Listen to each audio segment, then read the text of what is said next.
একদিন বিবি সারা আলাইসাল্লাম বিবি হাজেরাকে পাশে বসিয়ে বললেন, বোন হাজেরা, তুমি তো জানো আমি তোমাকে কত ভালোবাসি, কিন্তু এই ভালোবাসার প্রতিদান আমি কখনোই তোমার কাছে চাইনি। আমি আজ তোমার কাছে কিছু প্রতিদান চাইব, আর তুমি যে আমাকে ভালোবাসো তার প্রমাণ এর মাধ্যমেই দিতে হবে। বড় আশা নিয়ে তোমাকে বলছি বোন, আজ আমি বৃদ্ধ হয়ে যাচ্ছি, কিন্তু আমার কোনো পুত্র সন্তান হলো না, তাই আমার মন হাহাকার করছে। তুমি ইচ্ছে করলে আমার এই অশান্তির আগুন মুছে দিতে পারো। এই কথা বলতে বলতে তার চোখ দিয়ে অশ্রুধারা বয়ে যেতে লাগলো। বিবি হাজেরা তখন বললেন, বলুন বোন, আমি আপনার জন্য কি করতে পারি? বিবি সারা আলাইসাল্লাম তখন বললেন, একজন সন্তানের অভাবে নবীর বংশ বিলীন হয়ে যাবে, তাই আমার তোমার কাছে একটাই অনুরোধ, তুমি নবী ইব্রাহিম আলাইহিস সালামকে বিয়ে করে আমার এই দুঃখ মোচন করো। তোমার গর্ভে কোনো সন্তান হলে আমি তাকে নিজ পুত্রের মতোই লালন পালন করব। বিবি সারার মুখে এই প্রস্তাব শুনে হাজেরা চমকে উঠলেন এবং বললেন, এ কি বলছেন আপা, যা আমি স্বপ্নেও ভাবিনি। আপনি কেন এই প্রস্তাবটা আমাকে দিলেন? আপনি কি আমাকে পরীক্ষা করছেন? বিবাহ আমার না হলেও আমি ভালোভাবে বুঝি, নারীর নিকট স্বামী তার পরম ধন।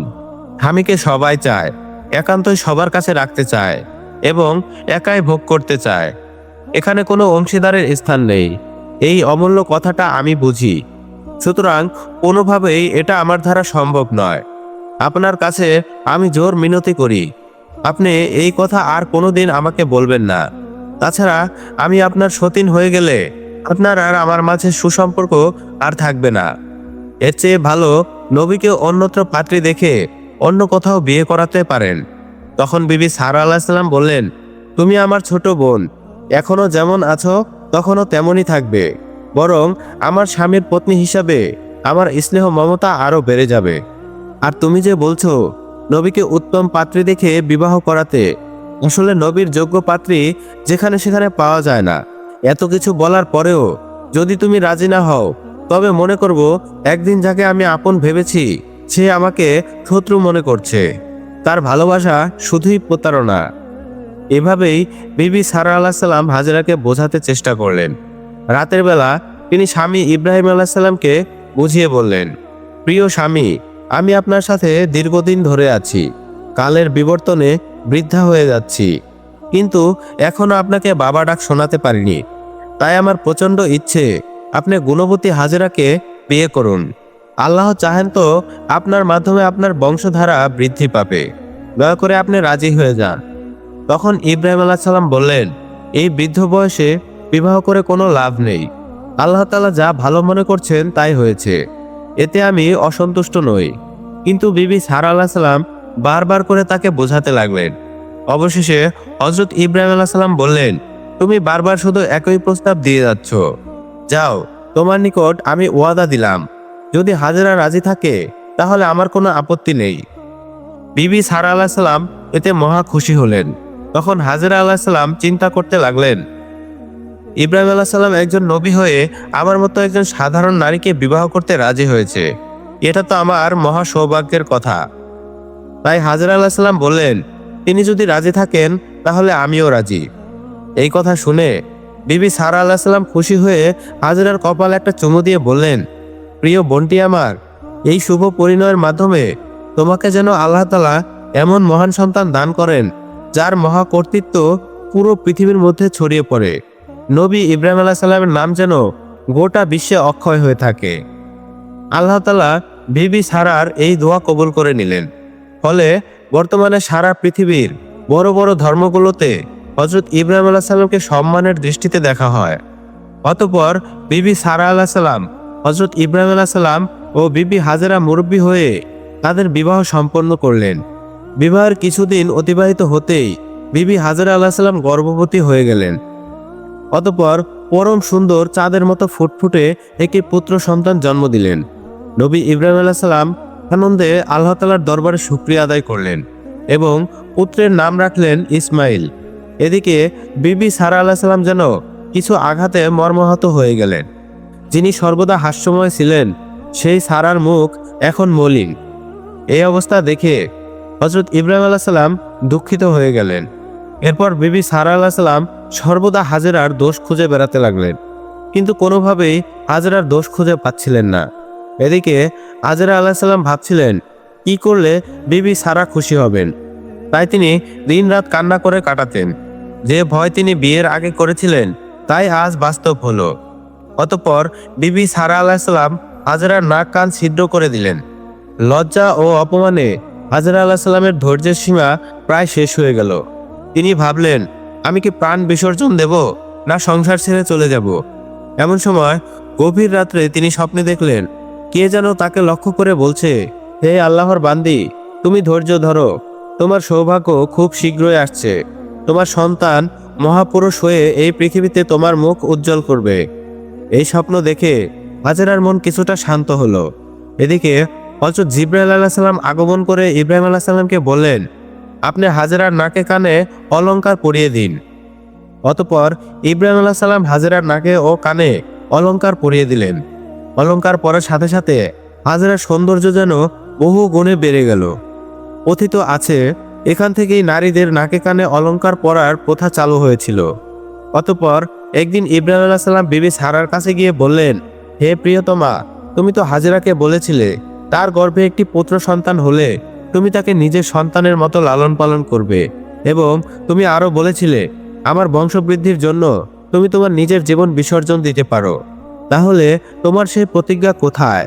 তুমি আজ এতটা বিস্মরণ কেন? তুমি বলো, তোমার জন্য আমি কি করতে পারি? তখন বিবি সারা আলাইহিস সালাম বললেন, আমার প্রতি যদি আপনার কোনো দয়া থাকে তাহলে ইসমাইল সহ বিবি হাজেরাকে গাছপালাবিহীন পানিহীন নির্জন মরুভূমিতে নির্বাসিত করুন। বিবি সারা আলাইহিস সালাম যে এ ধরনের দাবি করে বসবেন হযরত ইব্রাহিম আলাইহিস সালাম তা কখনো কল্পনাও করতে পারেননি। তাই তিনি থমকে গেলেন। কিছুক্ষণ পর তিনি বললেন, তাহলে তুমি আমার ও বিবি হাজেরার রহমত থাকা সত্ত্বেও যুক্তিতর্ক দিয়ে আমাদেরকে বিবাহ বন্ধনে আবদ্ধ করলে কেন? তখন বিবি সারা আলাইহিস সালাম বললেন, ওইসব বাদ দিন, আমি এখন যা বলছি তাই করুন। হযরত ইব্রাহিম আলাইহিস সালাম চিন্তিত হয়ে পড়লেন।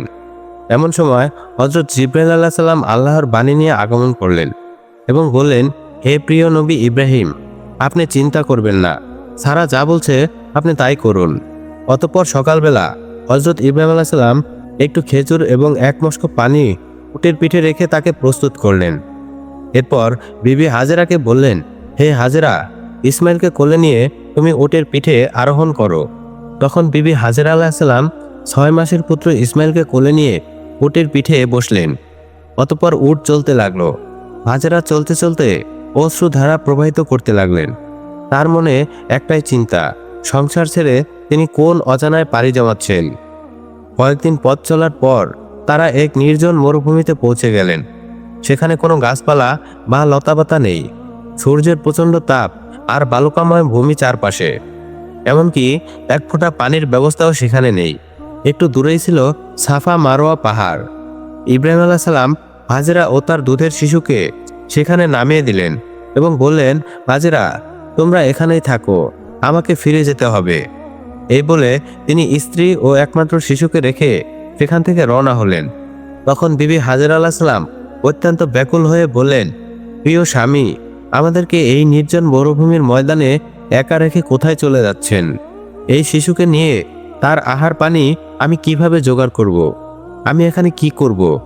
হযরত ইব্রাহিম আলাইহিস সালাম কান্না ভেজা কণ্ঠে বললেন, হে হাজেরা, তুমি ধৈর্য ধারণ করো, আমি আল্লাহর আশ্রয়ে তোমাকে রেখে যাচ্ছি। তখন কাতর স্বরে হাজেরা বললেন, তাহলে এটা কি আল্লাহর হুকুম? হযরত ইব্রাহিম আলাইহিস সালাম বললেন, হ্যাঁ, এটাই আল্লাহর হুকুম। তখন হাজেরা 2 চোখের পানি ছেড়ে বললেন, প্রিয় স্বামী, যেই পানি আর খেজুর দিয়ে গেলেন সেগুলো খেয়ে 2-3 দিনের বেশি আমার শিশু বাঁচবে না এবং আমিও বাঁচব না। এই বলে হাজেরা শিশু ইসমাইলকে নবী ইব্রাহিম আলাইহিস সালামের কোলে দিলেন। পুত্রকে জড়িয়ে ধরে ইব্রাহিম আলাইহিস সালাম তার কপালে চুমু দিলেন এবং চোখের পানি ছেড়ে দিলেন। কিন্তু কি করবেন, এটাই মহান আল্লাহ তাআলার হুকুম। অতঃপর তিনি হাজেরার কোলে পুত্র ইসমাইলকে তুলে দিলেন। তখন হাজেরা আলাইহিস সালাম বললেন, প্রিয় স্বামী, বাড়িতে বোন সারার কাছে আপনি আমার সালাম পৌঁছে দিবেন আর আমার জন্য তাকে দোয়া করতে বলবেন। আমার ব্যাপারে তিনি দোষী নন। দুনিয়ায় যা কিছু ঘটে একমাত্র আল্লাহ তাআলার হুকুমেই ঘটে, সুতরাং তার ব্যাপারে আমার কোনো অভিযোগ নেই। অতঃপর হযরত ইব্রাহিম আলাইহিস সালাম বিবি হাজেরার কাছ থেকে অশ্রুসিক্ত নয়নে বিদায় নিয়ে বাড়ির দিকে চলতে লাগলেন। চলতে চলতে আবওয়া নামক এক স্থানে এসে হযরত ইব্রাহিম আলাইহিস সালাম উটের পিঠ থেকে নেমে পড়লেন এবং আল্লাহর দরবারে কেঁদে কেঁদে বললেন, হে প্রভু, হে দয়াময়, আমি আমার কলিজার টুকরা ইসমাইলকে এবং আমার প্রিয়তমা হাজেরাকে তোমার নিকট রেখে গেলাম। এদিকে বিবি হাজেরা আলাইহিস সালাম আল্লাহর ওপর ভরসা করে নির্জন মরুভূমিতে পড়ে রইলেন। অতঃপর রাত্রে যখন গভীর হলো, তখন বিরাট একটা বাঘ এসে বড় বড় আওয়াজ করে হযরত ইসমাইল ও হাজেরা চারপাশে ঘুরতে লাগলো। তখন হযরত হাজেরা আলাইহিস সালাম শিশু ইসমাইলকে বুকে জড়িয়ে ধরে কেঁদে কেঁদে বলতে লাগলেন, ওরে বাঘ, তুমি আমাকে খেয়ে নাও, দয়া করে ইসমাইলকে খেও না। আল্লাহর কুদরতে বাঘটি তখন চুপচাপ সেখান থেকে চলে গেল।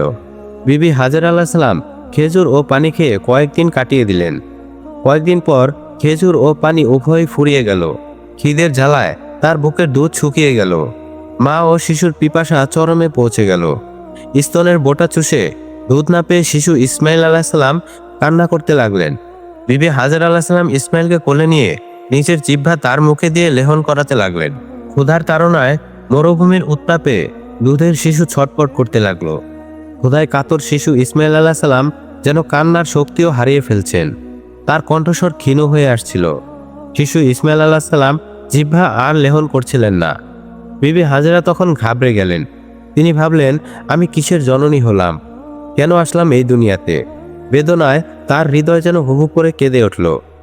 অতঃপর একটি জায়গায় শিশু ইসমাইলকে রেখে হাজেরা আলাইহিস সালাম পানির সন্ধানে দৌড়াদৌড়ি করতে লাগলেন।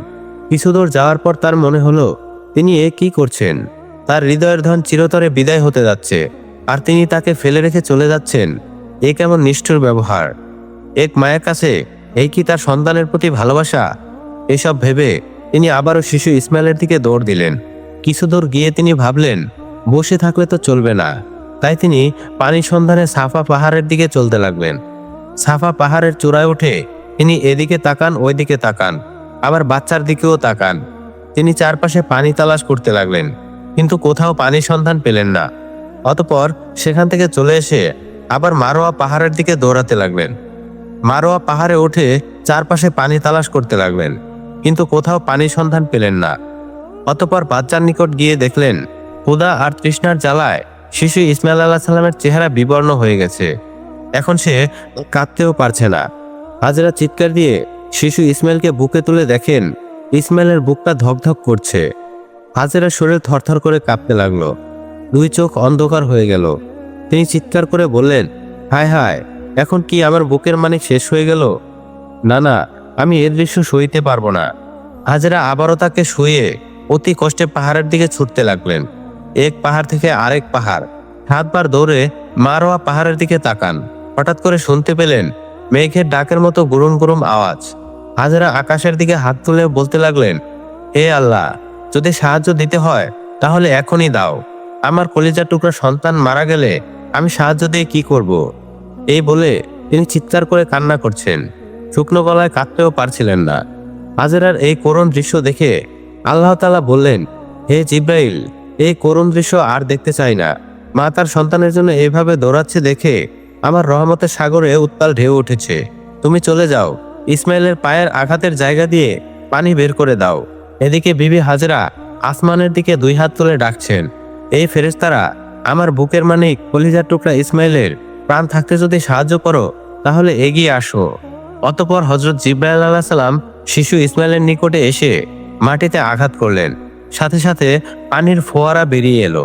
হাজেরা দৌড়ে এসে পাথর দিয়ে চারদিকে বেড়া দিতে লাগলেন আর বললেন, জাম জাম, অর্থাৎ থাম থাম। আর সেখান থেকেই এই কুয়ার নাম হয়েছে জমজম।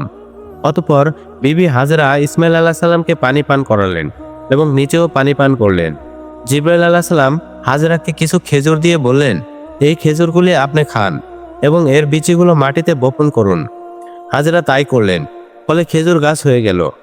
হযরত জিবরাইল আলাইহিস সালাম আরো বললেন, আপনি কোনো চিন্তা করবেন না, এখানে থানায় কাবা রয়েছে।